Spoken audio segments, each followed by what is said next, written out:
ನೋಡು, ಇಲ್ಲಿ ಒಂದು, ಇಲ್ಲಿ ಅದ್ರ ಮೇಲೆ ಒಂದು, ಅದ್ರ ಮೇಲೆ ಒಂದು, ಮೂರು. ಇಲ್ಲಿ ಅವರ ಅಮ್ಮ, ಇಲ್ಲಿ ಒಂದು, ಇಲ್ಲಿ ಎರಡನೇದು, ಮೂರನೇದು, ಇನ್ನೊಬ್ಬ ಅಲ್ಲೋಗಳ ಸೈಡಿಗೆ.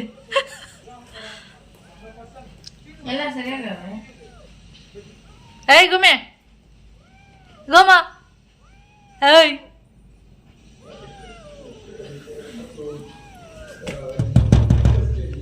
ಭಯ ಆಗೋಯ್ತು ಈಗ.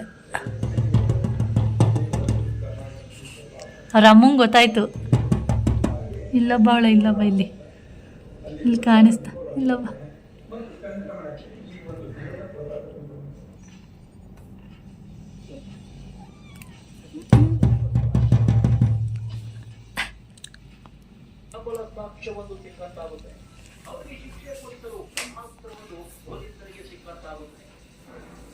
ಹಾಯ್ ಫ್ರೆಂಡ್ಸ್, ಎಲ್ಲರೂ ಹೇಗಿದ್ದೀರಾ? ಇವತ್ತು ಬಂದು ಶುಕ್ರವಾರ. ತಿಂಡಿ ಬಂದು ರಾಗಿ ರೊಟ್ಟಿ ಮಾಡ್ತಾ ಇದ್ದೀನಿ. ರಾಗಿ ರೊಟ್ಟಿ ಇಟ್ಟಿದ್ದೀನಿ ಬೇಯೋದಕ್ಕೆ, ಕೌಶಿಗೆ ಅಂತೇಳಿ. ಅಂದರೆ ಮಮ್ಮ ಹೇಳ್ತಾಯಿದ್ರು ತುಂಬ ದಿನ ಆಯಿತು ರಾಗಿ ರೊಟ್ಟಿ ಎಲ್ಲ ಮಾಡು ಅಂತ. ಅದಕ್ಕೆ ರಾಗಿ ರೊಟ್ಟಿ ಮಾಡ್ತಾಯಿದ್ದೀನಿ. ಕಲಸಿ ಇಟ್ಕೊಂಡಿದ್ದೀನಿ ನಾನು. ಇಲ್ಲಿ ನೋಡ್ತಾ ಇರ್ಬೋದು. ಇದಕ್ಕೆ ಈರುಳ್ಳಿ, ಟೊಮೆಟೊ, ಕೊತ್ತಂಬರಿ ಸೊಪ್ಪು ಮತ್ತು ಕ್ಯಾರೆಟು ಮತ್ತು ಸ್ವಲ್ಪ ತೆಂಗಿನಕಾಯಿ ತುರಿ ಮತ್ತು ಕೊತ್ತಂಬರಿ ಸೊಪ್ಪು, ಜೀರಿಗೆ, ಸ್ವಲ್ಪ ಓಂಕಾಳು ಬರುತ್ತಲ್ಲ ಅದು, ಉಪ್ಪು ಎಲ್ಲ ಹಾಕ್ಬಿಟ್ಟು ಕಲಸಿಟ್ಕೊಂಡಿದ್ದೀನಿ. ಉಪ್ಪು, ಹಸಿಮೆಣ್ಸಿನ್ಕಾಯಿ, ಸ್ವಲ್ಪ ಕರಿಬೇವು ಎಲ್ಲ ಹಾಕಿ ಕಲಸಿಟ್ಟಿದ್ದೀನಿ. ಹಾಗೆ ನಾನು ಎಣ್ಣೆ ಪೇಪರ್ ಬರುತ್ತಲ್ಲ, ಈ ಗೋಲ್ಡ್ ವಿನ್ನರು, ಸನ್ಪ್ಯೂರ್ ಆಯಿಲ್ದು ಪೇಪರ್ ಬರುತ್ತಲ್ಲ ಕವರ್ ಮೇಲೆ, ಅದ್ರ ಮೇಲೂ ತಟ್ಬೋದು. ಅದನ್ನು ತಟ್ಬಿಟ್ಟು ಇದ್ರಲ್ಲಿ ಹಾಕ್ದಾಗ ಏನಾಗುತ್ತೆ ಅಂದರೆ ಸುತ್ತ ಬಿಸಿ ಇರುತ್ತಲ್ಲ, ಅವಾಗ ಏನಾಗ್ಬಿಡುತ್ತೆ ಇದು ಅಂದರೆ ಏನಾಗುತ್ತೆ ಅಂದರೆ ಮೆಲ್ಟ್ ಆದಂಗೆ ಆಗಿಬಿಡುತ್ತೆ. ಅದರಿಂದ ನಾನು ಒಂದು ಹೊಸ ಬಟ್ಟೆ ಇಟ್ಕೊಂಡಿರ್ತೀನಿ. ಸುಮಾರು ಏನಾಗಿತ್ತು ಇಟ್ಕೊಂಡಿದ್ದೆ, ಅದು ಒಂಥರ ಕಪ್ಪಗಾಗಿತ್ತು. ಅದರಿಂದ ಬೀಸಾಕ್ಬಿಟ್ಟು ಇವಾಗ ಇನ್ನೊಂದು ಹೊಸ ಬಟ್ಟೆ ಇಟ್ಕೊಂಡಿದ್ದೀನಿ. ಅಂದರೆ ಇದು ಬಂದು ಕರ್ಚೀಫು, ಇದನ್ನು ಇಟ್ಕೊಂಡಿದ್ದೀನಿ. ಇದರಲ್ಲಿ ರೊಟ್ಟಿನ ತಟ್ಬಿಟ್ಟು ಬಟ್ಟೆಯಲ್ಲಿ ಹಾಕಿದ್ರೆ ಅದೇನು ಮೆಲ್ಟ್ ಆಗೋದಿಲ್ಲ. ಅದರಿಂದ ನಾನು ಪ್ರತಿ ಸರಿನೂ ಅದೇ ಥರ ಮಾಡ್ತಾ ಇರೋದು. ಮೊದಲೆಲ್ಲ ಈ ಗೋಲ್ಡ್ ವಿನ್ನರ್ ಇದು ಎಣ್ಣೆದು ಪ್ಯಾಕೆಟ್ ಕವರ್ ಬರುತ್ತಲ್ಲ, ಅದನ್ನೆಲ್ಲ ಇಟ್ಕೊಂಡು ಅದರಿಂದನೇ ತಟ್ಟಿ ಹಾಕೋದು, ಆ ಥರದ್ದೆಲ್ಲ ಮಾಡ್ತಾಯಿದ್ದೆ. ಅದಾದಮೇಲೆ ಅದು ಈ ಐಡಿಯಾ ಮಾಡಿಕೊಂಡೆ. ಇವಾಗ ನಾನು ಇದರಲ್ಲೇ ಚೆನ್ನಾಗಿರುತ್ತೆ ರೊಟ್ಟಿಗೆ. ಅಂದರೆ ರಾಗಿ ರೊಟ್ಟಿಗೆ ಹುಚ್ಚೆಳ್ಳು ಚಟ್ನಿ ತುಂಬ ಚೆನ್ನಾಗಿರುತ್ತೆ. ಆದರೆ ಹುಚ್ಚೆಳ್ಳು ಚಟ್ನಿ ಮಾಡಿಲ್ಲ, ನಾನು ಮಾಡಿರೋದು ಮಾಮೂಲಿ ನಾರ್ಮಲಾಗಿ ಕಾಯಿ ಚಟ್ನಿ ಮಾಡಿದ್ದೀನಿ. ಇಲ್ಲಿ ನೋಡ್ತಾ ಇರೋದು. ಚಟ್ನಿ ಬೇಕು ಅಂತೇನಿಲ್ಲ, ಅವಶ್ಯಕತೆಯೇ ಇಲ್ಲ. ಯಾಕೆಂದರೆ ಉಪ್ಪು, ಖಾರ, ಈರುಳ್ಳಿ, ಟೊಮೆಟೊ ಎಲ್ಲ ಮಸಾಲೆ ಆಗಿರೋದ್ರಿಂದ ಅದೇ ಥರನೇ, ಅಂದರೆ ಹಾಗೇ ತಿನ್ಬೋದು ರೊಟ್ಟಿನ, ಚೆನ್ನಾಗಿರುತ್ತೆ. ಇವಾಗ ಕೌಶಿಗೆ ಇವತ್ತು ಯೋಗ ಡೇ ಆಗಿರೋದ್ರಿಂದ ಬೇಗ ಹೋಗಬೇಕು, ಅದಕ್ಕೆ ರೊಟ್ಟಿ ಹಾಕಿದ್ದೀನಿ. ಮತ್ತು ಸ್ಕೂಲಲ್ಲೇ ಅವನಿಗೆ ಇವತ್ತು ತಿಂಡಿ, ಊಟ ಎಲ್ಲ ಇದೆ. ಊಟ ಡೈಲಿ ಇರುತ್ತೆ, ಮಧ್ಯಾಹ್ನದ ಊಟ. ಅದೇ ತಿಂಡಿನೂ ಕೂಡ ಇದೆ ಅಂತೆ. ಆದರೂ ಕೂಡ ಒಂದು ಅರ್ಧ ರೊಟ್ಟಿ ತಿನ್ಕೊಂಡು ಹೋಗ್ತೀನಿ ಅಂತ ಅದಕ್ಕೆ ಹಾಕಿದ್ದೀನಿ. ಚೆನ್ನಾಗಿ ಬೇಯಬೇಕು. ಬೆಂದಿಲ್ಲ ಅಂದರೆ ಏನಾಗುತ್ತೆ ಅಂದರೆ ಲೂಸ್ ಮೋಷನ್ ಆಗೋದು, ಹೊಟ್ಟೆ ನೋವು ಬರೋದು, ಆ ಥರ ಎಲ್ಲ ಆಗುತ್ತೆ. ಅದಕ್ಕೆ ಚೆನ್ನಾಗಿ ಬೇಯಿಸಿ ಕೊಡಬೇಕು. ನೋಡಿ, ಇನ್ನೂ ಬೇಯಬೇಕಿದು.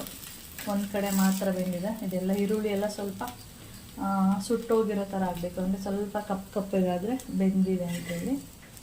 ಓಕೆ, ಆಮೇಲೆ ವೀಡಿಯೋನ ಕಂಟಿನ್ಯೂ ಮಾಡ್ತೀನಿ. ನೋಡಿ, ಈರುಳ್ಳಿ, ಟೊಮೆಟೊ ಎಲ್ಲ ಕಾಣಿಸ್ತಾ ಇದೆ. ಟೈಮ್ ಬಂದು ನೋಡ್ತಾ ಇರ್ಬೋದು 8 ಗಂಟೆ 10 ನಿಮಿಷ. 8:15ಗೆ ಯೋಗ ಕ್ಲಾಸ್ ಎಲ್ಲ ಸ್ಟಾರ್ಟ್ ಆಗುತ್ತಂತೆ. ಅದಕ್ಕೆ ಬೇಗ ಬನ್ನಿ ಅಂತ ಹೇಳಿದ್ರು. ಅದಕ್ಕೆ ಬೇಗ ಹೋದ ಕೌಶಿ. ಇಲ್ಲ ಅಂದಿದ್ರೆ ಇನ್ನೂ ಲೇಟ್ ಆಗ್ತಿತ್ತು ಅಷ್ಟೇ. ಇನ್ನೊಂದು 10 ನಿಮಿಷ ಬಿಟ್ಟು ಹೋಗ್ತಾಯಿದ್ದ. ಮತ್ತು ಒಂದು ವಾರ ಆ ಥರ ಅವನಿಗೆ ಕ್ಲಾಸ್ ಇತ್ತು. ಅಂದರೆ 9:30ಇಂದ 4 ಗಂಟೆ. ಈಗ ನಿನ್ನೆಯಿಂದ 8:30 ಕ್ಲಾಸು, ಅಂದರೆ 8 ಗಂಟೆಗೇ ಬಿಡ್ತಾನೆ. ಈಗ ಮಮ್ಮ ಆವಾಗಲೇ ಕರ್ಕೊಂಡೋದ್ರು. ಇನ್ನೂ 8 ಗಂಟೆ ಆಗಿರಲಿಲ್ಲ, ಅಷ್ಟು ಬೇಗ ಕರ್ಕೊಂಡೋಗಿ ಬಿಟ್ಟು ಬರ್ತೀನಿ ಅಂತೇಳಿ. ಇನ್ಮೇಲೆ 8:30 ಹೋಗ್ತಾನೆ. ಅಂದರೆ ಇಲ್ಲಿ ಕ್ಲಾಸ್ ಸ್ಟಾರ್ಟ್ ಆಗೋದು 8:30ಗೆ, ಮನೆ ಬಿಡೋದು 8 ಗಂಟೆಗೆ ಬಿಡ್ತಾನೆ. ಆದರೆ ಕಾಲೇಜ್ ಬಿಡೋದು 5:30 ಅಂತ ಹೇಳಿದ್ದಾರೆ. ಇನ್ನು ಇವಾಗ ಕಾಲೇಜ್ ಸ್ಟಾರ್ಟ್ ಆದಾಗಿಂದ ಇಲ್ಲಿವರೆಗೂ 4 ಗಂಟೆಗೆ ಬಿಡ್ತಿದ್ದಾರೆ. ಇನ್ನು 5:30ಗೆಲ್ಲ ಏನು ಬಿಡ್ತಾಯಿಲ್ಲ. ಈ ತಿಂಗಳೆಲ್ಲ ಹಾಗೆ ಅನ್ಕೋತೀನಿ, ನೆಕ್ಸ್ಟ್ ತಿಂಗಳಿಂದ ಕರೆಕ್ಟಾಗಿ ಮಾಡ್ತಾರೆ ಅಂತ. ಹಾಗೆ ಇಲ್ಲಿ ನೀವು ನೋಡ್ತಾ ಇರ್ಬೋದು, ಇದು ಕ್ಯಾನು. ಇಲ್ಲಿ ನೋಡುವಾಗ ನಿಮಗೇನು ಅನ್ನಿಸ್ತಾ ಇಲ್ಲ, ಅದರದ್ದು ನೀರು ಏನಾಗಿದೆ ಅಂದರೆ ಪಾಚಿ ಥರ ಆಗ್ತಾಯಿದೆ. ನನಗೆ ಅನಿಸೋದು ಏನಂದರೆ ಇಲ್ಲಿ ನೀರು ಅಂದರೆ ನಮ್ಮ ಮನೆ ಪಕ್ಕ ಒಂದು ಇದಿದೆಯಲ್ಲ ನೀರಿಂದು, ಕುಡಿಯೋ ನೀರಿಂದು, ಅದು ಅಷ್ಟು ಚೆನ್ನಾಗಿಲ್ಲ ಅಂತ ಅಂದ್ಕೊಳ್ತಿದ್ದೀನಿ. ಯಾಕೆಂದರೆ ಇವಾಗ ತಾನೇ ಎಲ್ಲ 3 ಕ್ಯಾನನ್ನು ಕ್ಲೀನ್ ಮಾಡಿದ್ದೀನಿ, ಆದರೂ ಕೂಡ ಇನ್ನೂ 1 ವಾರ ಆಗಿಲ್ಲ. ಅಷ್ಟು ಬೇಗ ಪಾಚಿ ಥರ ಆಗಿದೆ ಅಂದರೆ ನೀರ್ದೇನೋ ಪ್ರಾಬ್ಲಮ್ ಇದೆ ಅಂತ ಅಂದ್ಕೊಂಡಿದ್ದೀನಿ. ಮತ್ತೇನೋ ಕಾವೇರಿದು ಕನೆಕ್ಷನ್ ಕೊಟ್ಟಿದ್ದಾರೆ ಅಲ್ಲಿಗೆ ಫಿಲ್ಟ್ರಿಗೆ ಅಂತ ಹೇಳಿದ್ರು. ಆದರೂ ಈ ಥರ ನಿಮಗೆ ಇಲ್ಲಿ ನೋಡಿದ್ರೆ ಏನು ಅನಿಸುತ್ತೇನೋ ಗೊತ್ತಿಲ್ಲ, ಆದರೆ ನನಗೆ ರಿಯಲಿ ನೋಡ್ಬೇಕಾದ್ರೆ ಅದು ಗ್ರೀನ್ ಥರ ಕಾಣಿಸ್ತಾ ಇದೆ. ಅದಕ್ಕೆ ಇಲ್ಲಿ ಬೇಡ, ಮತ್ತೆ ಇನ್ನು ಬೇರೆ ಕಡೆ ಒಂದು ಸ್ವಲ್ಪ ದಿನ ತರೋಣ ಗೊತ್ತಾಗುತ್ತೆ ಅಂತ ಹೇಳ್ತಾಯಿದ್ರು. ಮೊದಲೆಲ್ಲ ಆ ಥರ ಆಗ್ತಾ ಇರಲಿಲ್ಲ, ಅಂದರೆ ಸಾಲ್ಟ್ ವಾಟರ್ ಇದ್ದರೂ ಕೂಡ ಈ ಥರ ಪಾಚಿ ಎಲ್ಲ ಬರ್ತಾ ಇರಲಿಲ್ಲ. ಏನಪ್ಪ ಇದು ಕಾವೇರಿ ವಾಟರ್ ಅಂತೇಳಿ ಆದಮೇಲೆ ಈ ಥರ ಎಲ್ಲ ಆಗ್ತಾಯಿದೆ.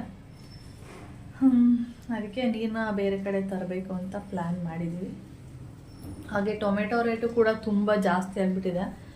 ನಿನ್ನೆ ನ್ಯೂಸಲ್ಲಿ ತೋರಿಸ್ತಾಯಿದ್ರು kg 150 ಅಂತೇಳಿ. ನಾನು ಹೊರಗಡೆ ಇಟ್ಟಿದ್ದೆ ನೋಡಿ, ಟೊಮೆಟೊ ಎಲ್ಲ ಹೊರಗಡೆ ಇಟ್ಕೊಂಡಿದ್ದೆ. ನಾನು ಫ್ರಿಜ್ಜಲ್ಲಿ ಯಾವಾಗಲೂ ಟೊಮೆಟೊ ಇಡೋದೇ ಇಲ್ಲ. ಯಾವಾಗ ರೇಟ್ ಎಲ್ಲ ಜಾಸ್ತಿ ಆಯಿತು ಅಂತ ಗೊತ್ತಾಯ್ತು ನನಗೆ, ಆವಾಗಿಂದ ಫ್ರಿಜ್ಜಲ್ಲಿ ಇಡೋಕ್ಕೆ ಸ್ಟಾರ್ಟ್ ಮಾಡಿದ್ದೀನಿ ಟೊಮೆಟೊನ. ಟೆರೆಸ್ ಮೇಲೆ ಒಂದು 4 ಟೊಮೆಟೊ ಸಿಗುತ್ತೆ, ಹೋದಾಗ ಕಿತ್ಕೊ ಬರಬೇಕು. ಹಾಗೆ ರಾಗಿ ರೊಟ್ಟಿ ಕೌಶಿ ಅರ್ಧ ತಿಂದೋಗಿರೋದು, ಇನ್ನೊಂದು ಅರ್ಧ ಇಲ್ಲೇ ಇದೆ. ಅರ್ಧ ಅಷ್ಟೇ ತಿನ್ನೋಕ್ಕಾಗೋದು, ದೊಡ್ಡದು ಹಾಕಿದ್ದೆ. ಅದರಿಂದ ಚಿಕ್ಕ ರಾಗಿ ರೊಟ್ಟಿ ಹಾಕಿದ್ರೆ ಒಂದು ತಿಂತಾನೆ. ಮತ್ತು ಬೆಳಗಿನ ಟೈಮ್ ಅಲ್ವಾ, ತಿಂಡಿ ಬೇಗ ತಿನ್ನೋಕ್ಕಾಗಲ್ಲ, ಆಮೇಲೆ ಜಾಸ್ತಿ ಕೂಡ ತಿನ್ನೋಕ್ಕಾಗಲ್ಲ. ಆ ಥರ. ಓಕೆ, ವಿಡಿಯೋನ ಆಮೇಲೆ ಕಂಟಿನ್ಯೂ ಮಾಡ್ತೀನಿ. ತಿಂಡಿ ಎಲ್ಲ ಆಯಿತು. ಅಂದರೆ ರಾಗಿ ರೊಟ್ಟಿ ನಾನು ಒಂದೇ ತಿಂದಿದ್ದು, ಒಂದಕ್ಕೆ ಹೊಟ್ಟೆ ತುಂಬೋಗುತ್ತೆ ನೋಡಿ. ಇನ್ನೊಂದು ರಾಗಿ ರೊಟ್ಟಿ ಉಳ್ಕೊಂಡಿದೆ, ಈ ರೀತಿ ಮಾಡಿಬಿಟ್ಟು ಇಟ್ಟಿದ್ದೀನಿ. ಮುಚ್ಚಿಲ್ಲ ಅಂದರೆ ಏನಾಗುತ್ತೆ ಅಂದರೆ ಸಣ್ಣ ಸೊಳ್ಳೆಗಳು ಅದು ಎಲ್ಲಿರುತ್ತಪ್ಪ ತುಂಬ ಮುತ್ಕೊಳ್ತಾ ಇರುತ್ತೆ. ಅದರಿಂದ ಪ್ಲೇಟ್ ಮುಚ್ಚಿಟ್ಟಿದ್ದೀನಿ. ಇವಾಗ ಸ್ವಲ್ಪ ಕೂದಲಿಗೆ ಎಣ್ಣೆ ಹಚ್ಚೋಣ ಅಂತೇಳಿ. ಈ ಎಣ್ಣೆ ಒಳಗಡೆ ಇರುವಂಥದ್ದು ಏನಂದರೆ ತುಳಸಿ ಎಲೆಗಳು, ನಿಮಗೆ ಕಾಣಿಸ್ತಾ ಇರೋದು ತುಳಸಿ ಎಲೆಗಳನ್ನ ಒಂದು 4-5 ಹಾಕಿದ್ದೀನಿ. ಹಾಗೆ ನಾನು ನಿಮ್ಗೆ ಹೇಳಿದ್ದೆ ಸೆಸಿಮಿ ಆಯಿಲ್ ಅಂದರೆ ಕಪ್ಪು ಎಳ್ಳಿಂದು ಎಣ್ಣೆ ತೊಗೊಬಂದಿದ್ದೆ. ಆದರೂ ಅದನ್ನು ಕೂದಲಿಗೆ ಹಾಕಿದರೆ ತುಂಬ ಒಳ್ಳೆಯದು ಅಂತ ಗೊತ್ತು. ಆದರೆ ಅದನ್ನು ಮಿಕ್ಸ್ ಮಾಡಬೇಕು ಅಂತ ತುಂಬ ದಿನದಿಂದ ಅಂದ್ಕೊಳ್ತಿದ್ದೆ, ಆದರೆ ಮರ್ತೋಗ್ತಾನೆ ಇತ್ತು. ಇವತ್ತಿಗಲ್ಲ, ಇವತ್ತು ಬಂದು ಫ್ರೈಡೇ ಅಲ್ಲ, ಇನ್ನು ಸಂಡೇ ಬಂದರೆ 15 ಡೇಸ್ ಆಯಿತು ತೊಗೊಬಂದು. ಆದರೆ ಮಿಕ್ಸ್ ಮಾಡೋಕ್ಕೆ ಆಗಿಲ್ಲ. ಅದಕ್ಕೆ ಇವತ್ತು ಕೂದಲಿಗೆ ಸ್ವಲ್ಪ ಎಣ್ಣೆ ಹಚ್ಚೋಣ ಅಂದ್ಬಿಟ್ಟು ಈ ರೀತಿಯಾಗಿ ಸ್ವಲ್ಪ, ಇದು ಬಂದು ಸಾಸಿವೆ ಎಣ್ಣೆ ಅಂತೇಳಿ ಇದನ್ನು ಸ್ವಲ್ಪ ಹಾಕ್ಕೊಳ್ತಿದ್ದೀನಿ. ಇದು ಕೂಡ ಕೂದಲಿಗೆ ಒಳ್ಳೆಯದು. ಹಾಗೆ ನನಗೆ ಸ್ವಲ್ಪ ಕೈಕಾಲು ಮುಖಕ್ಕೆಲ್ಲ ಯೂಸ್ ಮಾಡೋಣ ಅಂತ ತಂದಿದ್ದೀನಿ. ಗೊತ್ತಿಲ್ಲ ಇದು ಯಾವ ಥರ ಸ್ಕಿನ್ನಿಗೆಲ್ಲ ವರ್ಕೌಟ್ ಆಗುತ್ತೆ ಅಂತೇಳಿ ಇದನ್ನು ಯೂಸ್ ಮಾಡಿದ್ದೀನಿ. ಅಂದರೆ ಎಳ್ಳೆಣ್ಣೆ ಅಂತ ಏನು ಹೇಳ್ತೀವಿ, ಇದನ್ನು ಯೂಸ್ ಮಾಡಿದ್ದೀನಿ. ಜಿಂಜಿಲಿ ಆಯಿಲ್ ಅಂತಲೂ ಕೂಡ ಕರೀತಾರೆ. ಇದನ್ನು ಯೂಸ್ ಮಾಡಿದ್ದೀನಿ. ಆದರೆ ಸಾಸಿವೆ ಎಣ್ಣೆ ಎಲ್ಲ ಫಸ್ಟ್ ಟೈಮ್ ತಂದಿರೋದು. ನೋಡೋಣ, ಸ್ವಲ್ಪ ಮಿಕ್ಸ್ ಮಾಡಿಬಿಟ್ಟು ಇವಾಗ ಇದನ್ನು ಬಿಸಿ ಮಾಡ್ತೀನಿ. ಓಕೆ, ಬಿಸಿ ಮಾಡಿಬಿಟ್ಟು ಕೂದಲಿಗೆ ಹಚ್ಕೊಳ್ತೀನಿ, ಆಮೇಲೆ ವಿಡಿಯೋನ ಕಂಟಿನ್ಯೂ ಮಾಡ್ತೀನಿ. ಓಕೆ, ಟೈಮ್ ಬಂದು ಇವಾಗ ಎಷ್ಟು ಗಂಟೆ ಆಗ್ತಾಯಿದೆ ಅಂದರೆ 6:45 ಆಗ್ತಾಯಿದೆ. ಆಂಟಿ ನಾವೆಲ್ಲ ಒಂದು ಕಾರ್ಡ್ ತೋರಿಸಿದೆ ನೋಡಿ, ಎಷ್ಟು ತಿಕ್ಕಾಗಿದೆ ಅದು. ಏನಂದರೆ ಅದು ಬುಕ್ಸ್ ಥರ ಇದೆ ಅಂತೇಳಿ ಒಂದು ಇನ್ವಿಟೇಷನ್ ಕಾರ್ಡ್ ತೋರಿಸಿದ್ನಲ್ಲ, ಆ ಮದುವೆ ಆಗೋಗಿದೆ, ರಿಸೆಪ್ಷನ್ ಇವತ್ತು. ಅಲ್ಲಿ ಹೋಗ್ತಾ ಇದ್ದೀವಿ. ನಾನು ಹೋಗೋ ಗ್ಯಾರಂಟಿ ಇರಲಿಲ್ಲ, ಫಸ್ಟು ಬೇಡ ಅಂತ ಅಂದ್ಕೊಂಡಿದ್ದೆ. ಆಮೇಲೆ ಆಂಟಿ ಹೋಗೋಣ, ಆಟೋ ಮಾಡ್ಕೊಂಡು ಹೋಗೋಣ ಅಂತ ಅಂದರು. ಆಮೇಲೆ ಸರಿ ಆಯಿತು ಅಂದ್ಕೊಂಡು ಇವಾಗ ಹೊರಟಿದ್ದೀವಿ. ನೋಡೋಣ ಅಲ್ಲಿ ಆ ವಿಡಿಯೋ ಏನಾದರೂ ಹುಡುಗ ಹುಡುಗಿದೆಲ್ಲ ವೀಡಿಯೋ ಮಾಡೋಕ್ಕೆ ಹೋಗಲ್ಲ, ಸುಮ್ಮನೆ ಅಲ್ಲೆಲ್ಲ ಹೇಗಿದೆ ಅಷ್ಟೇ ವೀಡಿಯೋ ಮಾಡಿದರೆ, ಇಲ್ಲ ಅಂದರೆ ಮಾಡಲ್ಲ. ಓಕೆ, ನಾನು ಪ್ರವಣನ ಮನೆ ಫಂಕ್ಷನಿಗೆ ಇದು ಸೀರೆ ಹಾಕ್ಕೊಂಡಿದ್ದೆ, ಅಂದರೆ ನೈಟ್ ಟೈಮ್ ಹಾಕ್ಕೊಂಡಿದ್ದೆ. ಅದೇ ಸೀರೆನ ನಾನು ಹಾಕ್ಕೊಂಡಿದ್ದೀನಿ. ಆದರೆ ನಾನೇನು ಮಾಡಿರೋದಂದರೆ ಒಂಟಿ ಪಿನ್ನ ಮಾಡ್ಕೊಂಡಿದ್ದೀನಿ, ನೋಡ್ತಾ ಇರ್ಬೋದು. ಒಂಟಿ ಪಿನ್ನ ಮಾಡಿದ್ದೀನಿ, ನಿಮ್ಗೆ ಕಾಣಿಸ್ತಾ ಇದೆಯಾ? ಸೀರೆ ಪಿನ್ನೆಲ್ಲ ಮಾಡೋಕ್ಕಾಗಿಲ್ಲ, ಯಾಕೆಂದರೆ ಅದೆಲ್ಲ ಮಾಡೋಕ್ಕೆ ಹೋದರೆ ತುಂಬ ಲೇಟ್ ಆಗಿಬಿಡುತ್ತೆ ಅಂತೇಳಿ ಒಂಟಿ ಪಿನ್ನ ಮಾಡ್ಕೊಂಡಿದ್ದೀನಿ. ಓಕೆ,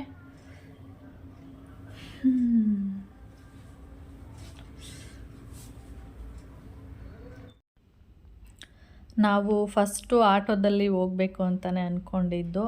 ಅದಾದಮೇಲೆ ಆಂಟಿಗೆ ಹೇಳ್ದೆ, ಅವ್ರ ಮುಂದೆ ಮನೆ ಆಂಟಿಗೆ ಹೇಳ್ದೆ ಏನಂತ ಅಂದರೆ, ನಾವು 3 ಜನನೂ ಆಟೋದಲ್ಲಿ ಹೋಗೋಣ ಅಂತ ಪ್ಲ್ಯಾನ್ ಇದ್ದಿದ್ದು. ಆವತ್ತು ನಮಗೆ ಕಾರ್ಡ್ ಕೊಡೋಕ್ಕೆ ಬಂದಿದ್ರಲ್ಲ, ಆವತ್ತು ಹೇಳಿದ್ರು ಅವರು, ಬಸ್ ಮಾಡಿದ್ದೀವಿ ಸರ್ ಅಂತ ಹೇಳಿದರು. ಹೌದಾ? ಆಮೇಲೆ ನಾನು ಆಂಟಿಗೆ ಹೇಳಿದೆ. ಆಂಟಿ ಅವತ್ತು ಅವರು ಆ ಥರ ಹೇಳ್ತಾಯಿದ್ರು, ಬಸ್ ಮಾಡಿದ್ದೀವಿ ಅಂತ ಹೇಳ್ತಾಯಿದ್ರು, ನೋಡಿ ವಿಚಾರಿಸಿ ಏನಾದರೂ ಬಸ್ ಮಾಡಿದಾರಾ ಅಂತ. ಆಮೇಲೆ ಸರಿ, ಆ ಟೈಮಲ್ಲಿ ಸ್ವಲ್ಪ ಹೊತ್ತಲ್ಲಿ ಬಸ್ಸು ಹಾರ್ನೆಲ್ಲ ಮಾಡೋದು ಆ ಥರದ್ದೆಲ್ಲ ಸೌಂಡ್ ಆಗ್ತಿತ್ತಂತೆ. ಅದಕ್ಕೆ ಆಂಟಿ ಕಣೆ ಬಸ್ಸು ಸೌಂಡ್ ಆಗ್ತಿದೆಯಂತೆ, ನೋಡು ಬೇಗ ರೆಡಿಯಾಗು, ಹೋಗೋಣ, ಏನಾದ್ರು ಬಸ್ಸೇ ಹೋಗುತ್ತೆ ಅಂದರೆ ಬಸ್ಸಲ್ಲೇ ಹೋಗೋಣ, ಇಲ್ಲಾಂದರೆ ಆಟೋ ಮಾಡ್ಕೊಂಡು ಹೋಗೋಣ ಅಂತ ಹೇಳಿದ್ರು. ಸರಿ ಆಯಿತು ಅಂತ ಹೇಳಿ ಅಲ್ಲೋದ್ವಿ. ನೋಡಿದರೆ ಬಸ್ ಮಾಡಿದರು. ಆಮೇಲೆ ಸರಿ ಆಯಿತು ಹೋಗೋಣ ಅಂದ್ಬಿಟ್ಟು ಕ್ವಾರ್ಟರ್ಸ್ನವ್ರಿಗೆ ಅಂತಲೇ ಇವರು ಬರೀ ಅಲ್ಲಿದ್ದಿದ್ದೆಲ್ಲ ಬರೀ ಕ್ವಾರ್ಟರ್ಸ್ನವರೇ, ಬೇರೆ ಯಾರೂ ಇರಲಿಲ್ಲ. ಅವರಿಗೆ ಅಂತೇಳಿ ಇಲ್ಲೊಂದು ರಿಸೆಪ್ಷನ್ನ ಇಟ್ಕೊಂಡು ನಾವು ಎಲ್ಲರೂ ಹೋಗಿದ್ವಿ. ತುಂಬ 2 ಬಸ್ ಜನ ಬಂದಿದ್ದರು. ಆಮೇಲೆ ಹೋದ್ವಿ, ಚೆನ್ನಾಗಿತ್ತು ಅದು ರಿಸೆಪ್ಷನ್ದು ಜಾಗ ಏನಿದೆ ಅದೀಗ ಏನಂದರೆ ಕಿಚನು ಹೇಗಿರುತ್ತೆ, ಓಪನ್ ಕಿಚನ್ನು ಆ ಥರ ಇದು ರಿಸೆಪ್ಷನ್ ಹಾಲ್ ಹೇಗಿದೆ ಅಂದರೆ ಓಪನ್ನು, ಮೇಲೆ ಗೀಲೆ ಏನಿಲ್ಲ, ಒಂಥರ ಗ್ರೌಂಡಲ್ಲಿ ರಿಸೆಪ್ಷನ್ ಮಾಡಿದಾಗಿತ್ತು, ಚೆನ್ನಾಗಿತ್ತು. ಅದಕ್ಕೆ ಫುಲ್ಲು ಅರೇಂಜ್ಮೆಂಟ್ ಎಲ್ಲ ನೀಟಾಗಿ ಚೆನ್ನಾಗಿ ಮಾಡಿದರು. ಅಲ್ಲಿ ಬಂದು ರಿಸೆಪ್ಷನ್ನಲ್ಲಿ ವಿಶ್ ಎಲ್ಲ ಮಾಡಿಬಿಟ್ಟು ಇವಾಗ ನಾವೇನು ಮಾಡ್ತಿದ್ದೀವಿ ಅಂದರೆ ಊಟಕ್ಕೆ ಬಂದಿದ್ದೀವಿ. ಊಟ ಬಂದು ವೆಜ್ಜು ಉಂಟು, ನಾನ್ ವೆಜ್ಜು ಉಂಟು. ನಾವು ಅಲ್ಲಿ ರಿಸೆಪ್ಷನ್ ಹತ್ರ ನಿಂತ್ಕೊಂಡಿದ್ದಾಗಲೇ ಅಂದ್ಕೋತಾಯಿದ್ವಿ, ವೆಜ್ ಇರ್ಬೋದಾ ನಾನ್ ವೆಜ್ ಇರ್ಬೋದಾ ಅಂತ. ಅಂದರೆ ರಿಸೆಪ್ಷನ್ಗೆ ಯಾರಾದರೂ ನಾನ್ ವೆಜ್ ಮಾಡ್ತಾರಾ, ವೆಜ್ ಮಾಡಿರ್ತಾರೆ ಅಂತ ನಾವು, ಅಂದರೆ ಇವರು ಮಡಿಕೇರಿ ಸೈಡ್ ಅವರು ಅಲ್ವಾ, ಅದರಿಂದ ಏನಾದರೂ ನಾನ್ ವೆಜ್ ಇರ್ಬೋದು ಅಂತೇಳಿ. ಆಮೇಲೆ ಸರಿ ಆಯಿತು ಅಂತ ಹೋದರೆ, ನಾನು ಹತ್ರ ಹೋಗ್ತಿದ್ದಂಗೆ ಆಂಟಿಗೆ ಹೇಳಿದೆ, ಆಂಟಿ ಸ್ಮೆಲ್ ಗಮ್ಮನ ಸ್ಮೆಲ್ ಬರ್ತಾಯಿದೆ ನಾನ್ ವೆಜ್ಜದು ಅಂತ. ಆಮೇಲೆ ಅಲ್ಲಿ ಹತ್ರ ಹೋದ್ಮೇಲೆ ಆಂಟಿ ನಾನ್ ವೆಜ್ ತಿನ್ನಲ್ಲ, ವೆಜ್ಜು ತಿನ್ನೋದು ಫ್ರೈಡೇ ಅವರು. ಆಮೇಲೆ ಸರಿ ಆಯಿತು ಅಂದ್ಬಿಟ್ಟು ಅಲ್ಲಿಂದ ಅವರು ವಿಚಾರಿಸಿದ್ವಿ, ವೆಜ್ ಇದೆಯಂತ. ವೆಜ್ ಆ ಕಡೆ ಇದೆ, ನಾನ್ ವೆಜ್ ಇಲ್ಲಿ ಅಂತ. ಆಮೇಲೆ ನಾನು ನಾನ್ ವೆಜ್ ತಿಂದೆ, ಅವರೆಲ್ಲ ವೆಜ್ ತಿಂದರು. ಅವಾಗ ಹೇಳ್ತಾಯಿದ್ರು, ನೋಡ್ದ ನನ್ನಂದೆ ಎಷ್ಟು ನನಗೆ ಮೊದಲೇ ನಾನ್ ವೆಜ್ ಅಂದರೆ ತುಂಬ ಇಷ್ಟ, ನಾನ್ ವೆಜ್ ಅಂದ್ಕೊಂಡು ತಿಂತಾಯಿದ್ದೆ. ಅವರು ನೋಡ್ದ ಭರ್ಜರಿ ಊಟ ನಿನಗೆ, ನಮಗೆಲ್ಲ ವೆಜ್ಜು ಹಾಗೆ ಹೀಗೆ ಅಂತ ಹೇಳ್ತಾಯಿದ್ರು. ವೆಜ್ ಅಂದರೆ ಅವರಲ್ಲೂ ಏನೋ ನೀರು ದೋಸೆ ಅದಿದೆಲ್ಲ ಅವ್ರಿಗೂ ಇತ್ತು, ನಮಗೂ ನೀರು ದೋಸೆ, 2 ಥರ ಚಿಕನ್ ಗ್ರೇವಿ ಮತ್ತು ಚಿಕನ್ ಕಬಾಬು ಈ ಥರದ್ದೆಲ್ಲ ಇತ್ತು, ಚೆನ್ನಾಗಿತ್ತು. ಮತ್ತು ಮಟನ್ ಪಲಾವು ಈ ಥರದ್ದೆಲ್ಲ ಇತ್ತು. ಆಮೇಲೆ ನಾವು ತಿಂದ್ಕೊಂಡು ಅಲ್ಲಿ ಕೂತ್ಕೊಳ್ಳೋಕೆ ಜಾಗನೇ ಇರಲಿಲ್ಲ. ಆಮೇಲೆ ಸ್ಟೆಪ್ ಹತ್ರ ಬಂದು ಕೂತ್ಕೊಂಡು 3 ಜನ ತಿಂದ್ಕೊಂಡು ಆಮೇಲೆ ಸ್ವಲ್ಪ ಹೊತ್ತು ಇಲ್ಲೆಲ್ಲ ಫೋಟೋ ಗೀಟೋ ತೊಗೊಳ್ಳೋಣ ಅಂದ್ಕೊಂಡು ಇಲ್ಲಿ ಬಂದ್ವಿ. ಆಮೇಲೆ ನೋಡಿದರೆ ಅಲ್ಲಿ ಮಡಿಕೇರಿಯವರು ಅಂದರೆ ಅವ್ರದ್ದೇ ಒಂದು ಏನಂದರೆ ಡ್ಯಾನ್ಸ್ ಎಲ್ಲ ಇರುತ್ತಲ್ಲ, ಅವ್ರದ್ದು ಡ್ಯಾನ್ಸ್ ಎಲ್ಲ ಮಾಡ್ತಾಯಿದ್ರು.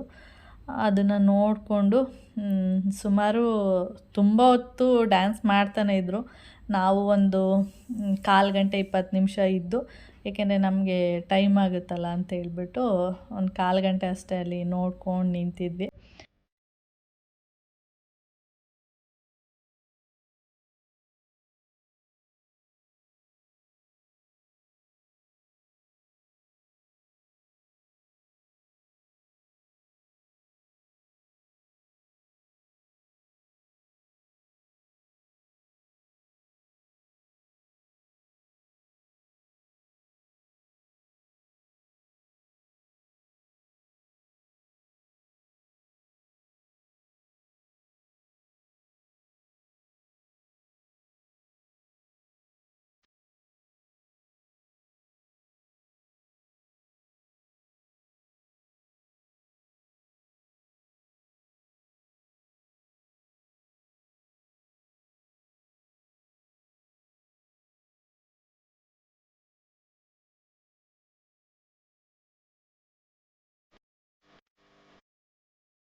ಅದಾದಮೇಲೆ ನಾವು ಮನೆಗೆ ಹೊರ್ಟಿದ್ದು.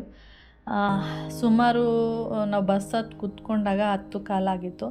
ಆದ್ರೂ ಜನಗಳು ಬಂದೇ ಇರಲಿಲ್ಲ. ಇವರು ಡ್ಯಾನ್ಸು ಅದು ಇದು ನೋಡಿಕೊಂಡು ಅಲ್ಲೇ ನಿಂತ್ಕೊಂಡಿದ್ರು. ಬಸ್ಸಲ್ಲೋಗಿ ಕೂತ್ಕೊಂಡಿದ್ದೀವಿ, ನೋಡಿದರೆ ಬಸ್ಸೇ ಹೋಗ್ತಾಯಿಲ್ಲ. ಯಾಕೆಂದರೆ ಇಲ್ಲಿರೋರು ಅಲ್ಲಿಗೆ ಬಂದರೆ ಬಸ್ ಬರುತ್ತೆ, ಹೋಗುತ್ತೆ. ಇವ್ರು ಯಾರೂ ಬರ್ತಾನೆ ಇಲ್ಲ, ಎಲ್ಲರೂ ಇಲ್ಲೇ ಇದ್ದಾರೆ. ಆಮೇಲೆ ಸರಿ ಆಯಿತು ಅಂಥೇಳಿ 11:15 ಅಲ್ಲೇ ಆಯಿತು. ನಾವು ಮನೆಗೆ ಬಂದಾಗ ಏಕೆಂದರೆ ಹತ್ರದಲ್ಲೇ ಮಾಡಿದ್ದು, ಎಲೆಕ್ಟ್ರಾನಿಕ್ ಸಿಟಿ ಅಲ್ಲೇ ರಿಸೆಪ್ಷನ್ ಎಲ್ಲ ಮಾಡಿದ್ದು. ಆಮೇಲೆ 11:15 ಬಂದ್ವಿ. 11:15 ಬಂದು ನಾವೆಲ್ಲ ನಾನು ಡ್ರೆಸ್ ಎಲ್ಲ ಚೇಂಜ್ ಮಾಡಿ ಮಲಗುವಾಗ 12 ಗಂಟೆ ಆಗಿತ್ತು. ಈ ಥರ ಇತ್ತು ರಿಸೆಪ್ಷನ್ನು. ನೋಡಿ ಯಾವ ಥರ ಇದೆ ಅಂಥೇಳಿ. ಫುಲ್ಲು ಏನಂದರೆ ಫೀಲ್ಡ್ ಇದ್ದಂಗಿದೆ, ಒಂದು ಗ್ರೌಂಡು. ಆ ಗ್ರೌಂಡಲ್ಲಿ ಈ ಥರ ರಿಸೆಪ್ಷನ್ ಮಾಡಿದರು. ಚೆನ್ನಾಗಿತ್ತು. ಒಂಥರ ಓಪನ್ ಕಿಚನ್ ಇದ್ದಂಗಿದ್ದು, ಓಪನ್ ರಿಸೆಪ್ಷನ್ನು. ಒಂಥರ ಎಲ್ಲ ಒಂಥರ ಏನದು ಡೆಕೋರೇಷನ್ ಎಲ್ಲ ಚೆನ್ನಾಗಿ ಮಾಡಿದರು. ಮರಗಳಿಗೇ ಡೆಕೋರೇಷನ್ ಮಾಡಿದರು, ಚೆನ್ನಾಗಿತ್ತು. ನೋಡಿ ಈ ಥರ ಇದೆ. ಒಂದಷ್ಟು ಹೊತ್ತು ಅಷ್ಟೇ ನಾವು ನಿಂತ್ಕೊಂಡಿದ್ದು. ನಮಗೆಲ್ಲಿ ನಾಳೆಗೆ ಮಕ್ಕಳಿಗೆ ಸ್ಕೂಲೆಲ್ಲ ಇರುತ್ತಲ್ಲ, ನಾವು ಬೇಗ ಹೋಗಬೇಕು ಅಂತೇಳಿ. ಒಂದು ಬಸ್ ಆಲ್ರೆಡಿ ಹೊರ್ಟೋಗಿತ್ತು, ಒಂದು ಬಸ್ ಮಾತ್ರ ನಿಂತ್ಕೊಂಡಿತ್ತು. ಆದರೂ ಇನ್ನೊಂದಷ್ಟು ಜನ ಅಲ್ಲೇ ಉಳ್ಕೊಂಡ್ರು. ಅವ್ರಿಗೆ ಮತ್ತೆ ಇನ್ನೊಂದು ಸರಿ ಬಸ್ ಬರುತ್ತೆ ಅಂತೇಳಿ ನಾವು ಮಾತ್ರ ಬೇಗ ಹೊರ್ಟೋದ್ವಿ. ಓಕೆ ಫ್ರೆಂಡ್ಸ್, ಈ ಥರ ಇತ್ತು ಅವತ್ತು. ಈ ವಿಡಿಯೋನ ನಾನು ಇಲ್ಲಿಗೆ ಎಂಡ್ ಮಾಡ್ತೀನಿ. ನಿಮಗೇನಾದರೂ ವಿಡಿಯೋ ಇಷ್ಟ ಆದರೆ ಲೈಕ್, ಶೇರ್, ಕಾಮೆಂಟ್ ಮಾಡಿ. ಹಾಗೆ ಯಾರಾದರೂ ಫಸ್ಟ್ ಟೈಮ್ ನೋಡ್ತಾ ಇದ್ದರೆ ಪ್ಲೀಸ್ ಸಬ್ಸ್ಕ್ರೈಬ್ ಮಾಡ್ಕೊಂಡು ನೋಡಿ. ನೆಕ್ಸ್ಟ್ ವೀಡಿಯೋದಲ್ಲಿ ಸಿಗೋಣ. ಓಕೆ, ಬಾಯ್.